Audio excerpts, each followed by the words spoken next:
3 shootings, a break-in, 2 heroin overdoses, drunk driving arrests, reports of assault, and that was just this weekend for police in Jackson. And they expect crime to increase as the weather improves and school lets out. Fox 47's Ann Perrette tells us how they're working with the community to prevent it.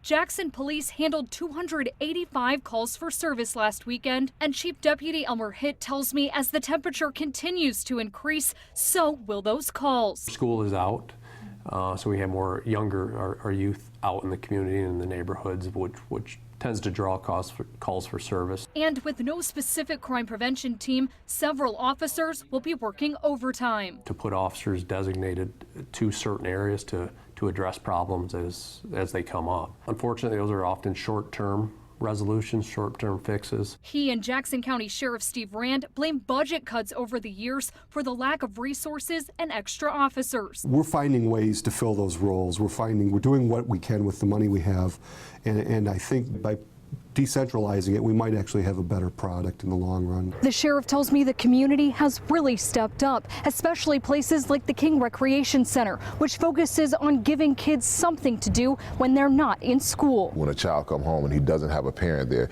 he knows he can come to King Center, he can get help with his homework, he can play games, he can receive a free meal every day. A positive alternative, helping steer kids away from crime at a young age. So that they understand, regardless of my background, if I make right choices, if I apply myself, I can change my destiny. It's a community problem. We could do only so much without their help. Working together to make the city better and safer. In Jackson, Ann Perrette, Fox 47 News. The sheriff's office also has resource officers in 7 schools across the county. They meet every other week with detectives from other local departments. They're trying to create strong relationships between officers and community members.